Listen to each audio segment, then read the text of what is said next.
Okay, yes. Okay, yes. Okay. Now, wait a minute. We gotta do a break in between. I need to throw out a word. Keith, I have not heard your voice. Give me a word. Raise your hand. Do not yell at me. When we get ready to rhyme with a word, Keith is going to give us all the words in the universe. Give us a word.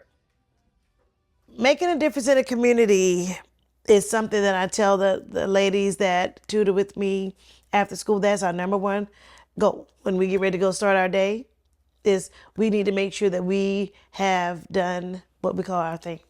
Um, and I I do that, by making sure that they understand the pieces that they are giving to the kids makes a difference. We're out there with our mission to make sure children learn, and we're actually doing the work to make sure and see it.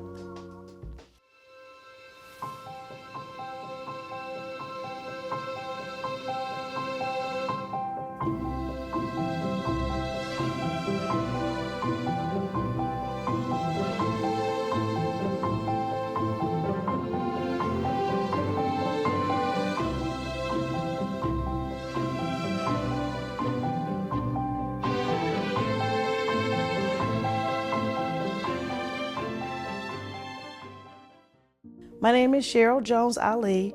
I'm the founder and executive director of the Village Tutorial Enrichment Program.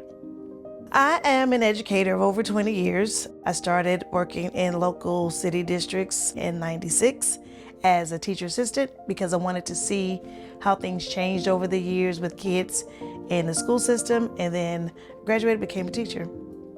So the Village Tutorial Enrichment Program is an academic program where I am a strong component of reading. I love to read.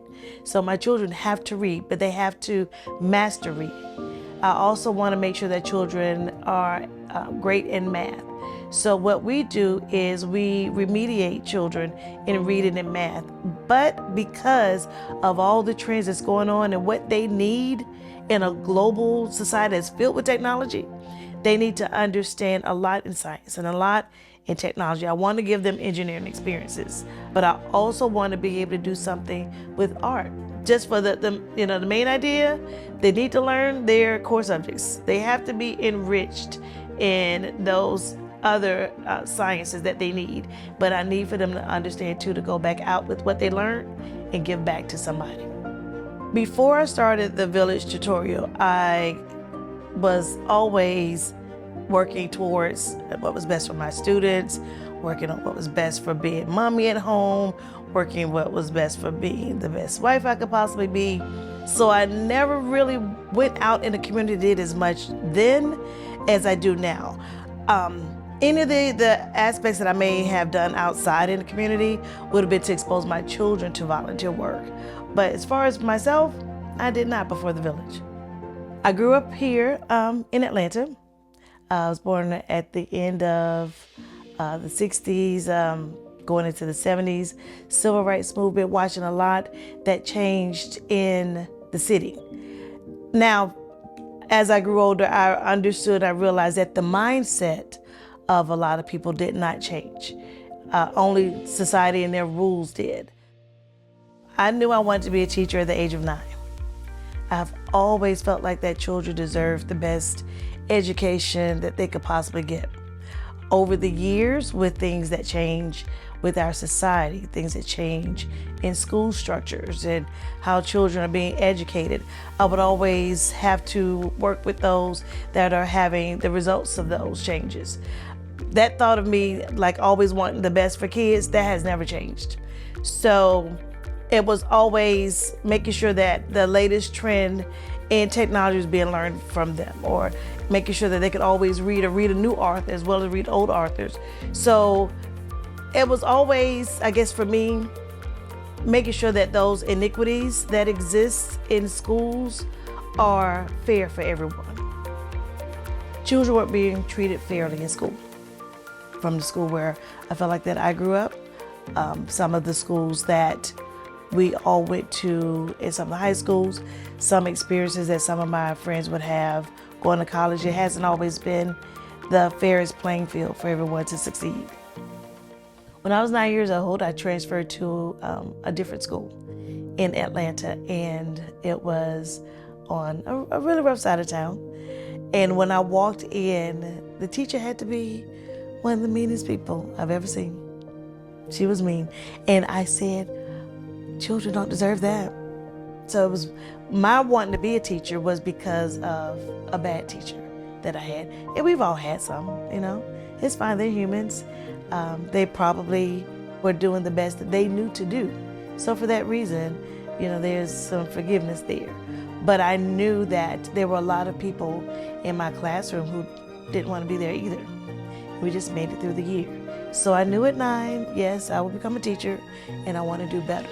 So during that journey in that same school, I met one of the best teachers I could have ever had. And this one taught me the arts, taught me how to study, gave me my first F. And I'm like, but I'm teacher's pet, you know, how do you give me an F? And she was like, because you know better. But I never got another one from her because it was like those small things that she taught me. So between the two of them is the reason why I want to be an educator. So my goal, my job, for me, I want to make sure that when you walk into a classroom, you're fair. If you're coming into my program, it's fair. If you sit down with me after school and you're getting one-on-one too, that is always fair for them. So that fair piece is one problem that didn't arise in schools. It's just always been there for me personally. So I always tell people this is my testimony with this story. I had already gone to school to get my master's degree in leadership because I knew I wanted to lead my own school one day. Life happened and I wound up moving overseas to the Middle East. And my birthday is April 8th. I went to sleep during a rainstorm on April 7th and I had a dream of this program. And I could see this science lab, and I could see some children working, and I could see someone playing some games. So I woke up and I started writing.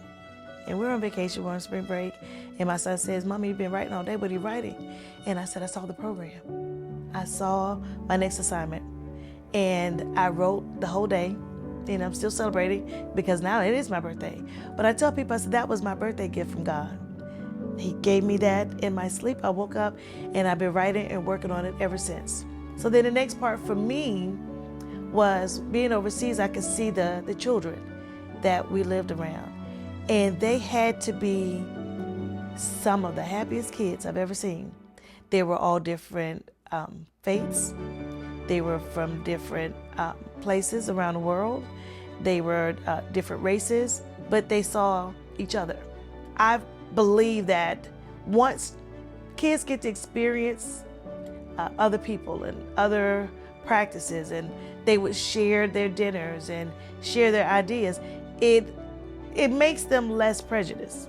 So I said, if I can see that with my children and the children that they play with, maybe I can go back and do the work in the community to give children the idea of the experiences so that they can start to have some understanding of other cultures and become less prejudiced. It's going to take a lot of people to do it, but I think that if I can get one to teach 2, those 2 maybe could teach 4, and it just keeps spreading. But my goal is to make sure that with their ideas, they become less prejudiced.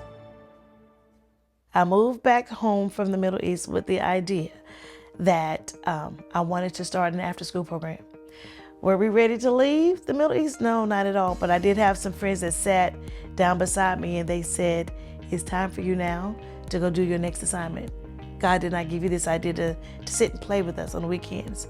We'll see you when we get back to Atlanta. So that gave me like a little boost to get up and come on home. When I got home, I'm like just doing it all wrong. I've spent money trying to buy all these cards, these flyers going out, and I didn't have guidance. So I met someone that said, first, you need a mentor. And I have an idea of how these people came to me, but at the same time, when they came to me, it's like it just happened overnight. So with my mentor, Mr. Eaton's first advice to me was, you have to get out in the community and become visible. You have to make sure that they're going to, differentiate between Cheryl, the classroom teacher, from Miss Cheryl, the entrepreneur, the leader of this program, the one who wants to get out into the community and do things differently. So I spent a lot of nights staying up late at night, researching different places that could be impacted, or maybe I would go out to different schools. But I would honestly say about 2 years worth of going out in the community and volunteering. But once I got out there, I had a good time. I got to meet some great people, and those individuals that I've met along the way have helped me with what I needed to grow the program. In the beginning, I just saw myself just going really hard on you have to sit down and read it. You have to sit down and do your math, and I had to pause. So the lesson for me, and it's after school. They've been in school all day. They've probably been quiet all day. I need to give them some space to breathe and to talk and do something different. So it challenged me to go back and do things where I had to think outside the box on my activities and my lessons, while still making sure that they were doing what they have come to me for, and that is the help with their reading and math. A lot of the things that I've done along the way and things that I've learned before the program have actually equipped me for today. I've been able to impart my love of reading on kids, but I also have been giving them the old school Friday that we do, where there is no technology, there aren't any books, but just to pull out those board games that we grew up with that we didn't realize we were learning from is what they get to do. And they enjoy that so much more than sitting and looking at some screen. My next lesson was it's okay to ask for help. I didn't do that a lot. So I had to go back and ask everybody, do you have pencils? Maybe you have some paper for us. Do you have glue? I'll take glue. If you have some shoe boxes, I'll take those too. We can make some kits. So I had to learn to, I'll say humble myself, because I'm one that I'll do it all myself, and it's too much to do. If it's a village and it takes a lot of us to get together, I need to practice what I preach and go out and ask my village to help me with this mission. I've gone through a few different names of what I wanted to name the program, and it just wasn't working. The name of the program is it's a little funny. Where we lived in the Middle East, the place was called the Village, right? And like I said, these kids, it was like this huge place. Everybody was so happy there, and I can't say every day was the best day, but for the most part, we didn't have a lot of bad days. And I don't care what it was that we needed, somebody was always there. One of the names became the name of my mentoring program, but as far as what I wanted the name to mean and represent, for me was what we felt when we lived there, and it was a village. When I first started the village, we were focused on ages 5 to 13. COVID hit, and I was serving families at this point, not just the individuals, just the families. And some of those kids were in high school. So over the years, I've actually worked with kids literally 5 to 17, whether it be, whatever subject they needed support in. The moms and dads were like, Miss Cheryl, we need help here too. We were online for a couple of years, but they needed support. So we went from 5 to 13 to 5 to 17. When children come to the village for the first time, to be honest, they're so reluctant. They're not happy to come in after school and have to sit and work again. So there are a lot of sad faces. So the first thing that I have to do is change that. I have to make them smile. Maintaining the balance between the core subjects and the STEM and STEAM enrichment is first because it's fun. When we do the STEM and STEAM, kids don't know, I call it my little secret, but it's my opportunity to add more reading and writing and math into those activities that they're doing. So if you're doing something in your science, you're gonna need to write down your process. So I call it being sneaky. The kids, they don't mind, but I need to have both of them because it does. We do the reading and math, but I need to give more practice. So that's my way of doing it through the STEM and STEAM. When I'm about to go out in the community and do some things, I will, one, look for a grant. When I'm funding my program, and I'll be honest, I do a lot of it myself. I really do. I go out, and if there's something that I need or something I want to give to the kids, I'll pay for those things myself. but I also will write for a grant. Sometimes I'm awarded those grants. Sometimes, of course, you don't, and that's okay. I also go out and ask for support. So it's a combination of my self-funding, grant writing, and asking the community for support. So that's how we, get the things that we need. When you're working around young people, you have to have a passion for it. It's not about the paycheck. Because as I tell them all the time, I'm not here for the paycheck because I've did that. I've done that. I work for my kids. I had to work jobs that I know I can support my household. So it's about the passion for kids and want to help them. My name is Rosanette Kirby, and with the Village Tutorial, I'm a member of the board where I assist Miss Cheryl Jones-Allie with anything that she needs to get done. Miss Kirby has always been in full support of anything that the village does. She's served as a board member and has partnered with me for this spring's fundraiser for us to do some things to impact the kids at a local high school there. Community service is a passion of mine. I just like to help. I always like to give back. I mean, I was born to serve, that's what I think. And I guess a lot of it is, I'm a parent of 3. I have 3 children, grown adult children now. And I did an amazing job raising them, and they're all very successful. So I actually believe that God gave me this gift to give back. So when I met Miss Rosanette Kirby, we were actually doing a volunteer project. We were out doing a back to school bash in Pittsburgh, and we're, brand new, and we're setting up and I said, excuse me, where are you from? Why did you use the word village? Because I never heard no one in Atlanta using it. And then she explained to me, and then we started talking. So I told her what we were doing, and she asked me about my program. So I told her that it was a 3-part program. We do the reading and the math, we do the STEM and the STEAM, but I wanted to work on the philanthropy part of it and volunteering in the community. And I told her that one of my dreams was to build a garden overseas. And she said, I can help you with that. So I say, yes, I give back to Antigua. I do an annual school supply drive.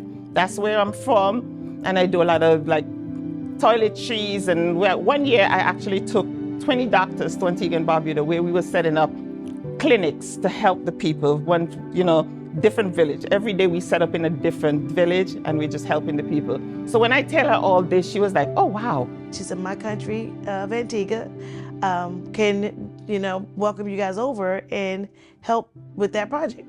So for the next year, we worked together to get that project up and running. And in 2018, we took a trip over to Antigua. So everything that we started doing, we started together. She'll say, I'm doing this. And we're just going to do a dance-a-thon on April 25th. That's something new we started in the city of Lovejoy. And I'm also part of the Youth Council in Lovejoy. So we're collaborating, the Village Tutorial and the Youth Council of the city of Lovejoy. We'll be hosting a dance-a-thon. First time in the city. So for a lot of the events that we do, I like to, like I said, again, it's always about having some fun. Gotta have some fun. I was never good at a Rubik's Cube as a kid. Oh, I want to learn how to do this cube and fix this puzzle with a great speed like I would watch other kids. So one of my first plans was to implement Rubik's Cube competitions. We have one coming up later this year as a back to school event. I like to do yoga. So one of my friends is a yoga instructor, and she came out to teach the kids maybe some kid yoga. So they would do that maybe every Thursday as we start to wind down the week, and then we'd introduce them to deep breathing and just staying in the moment. That took some time for them to learn to do because there's always on the move or just have to move. So just watching them just get more comfortable was nice. I love doing my foodology, and that is a cooking competition that we do with kids. So we always start off with a game. We start off with a demonstration of certain foods that look like the body, and then I always challenge the kids to make a super recipe combining as many foods that look like parts of the body for a super recipe. We've done molecular gastronomy. We're still cooking, but we put some science into it. So we'd make instant sorbet, or we would make foam, and just some fun things. We're doing a dance-a-thon coming up. This is to bring an awareness to all of the things that we want to do in the community at one time while we're out there exercising and dancing. So I like playing music. We've done lots of different labs that we would go out and do with either a tech lab or we do a science lab where they're actually doing something like maybe growing zebrafish. But it's so much that we do out there. We have a good time while we're out there. And this is just a part aside from that Monday through Friday of that teaching and learning that we're doing.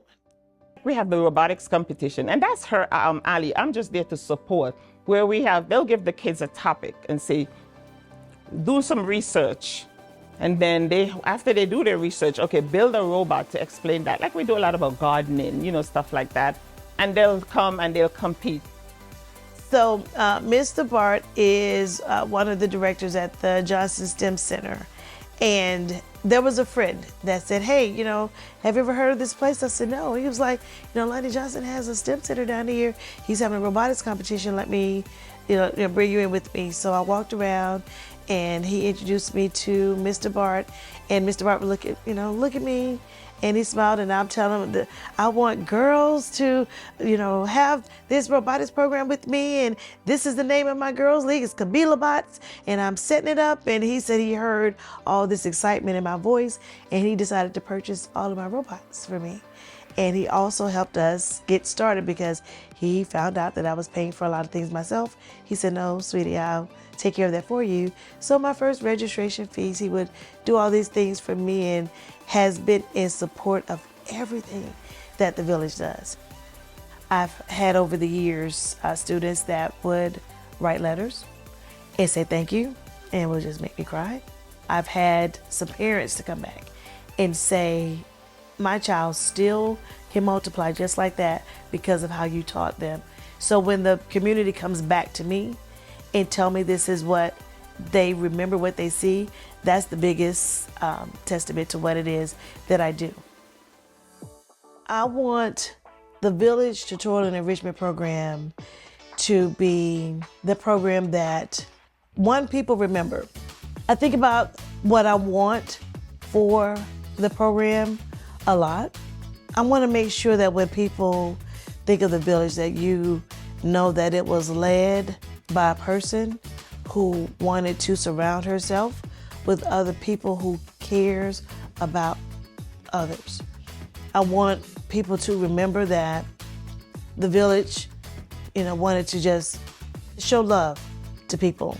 We have a strong compassion and love for children and their growth and their happiness.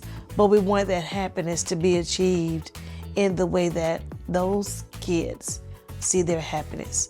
We want to be remembered as being successful, and that success comes with how successful children are.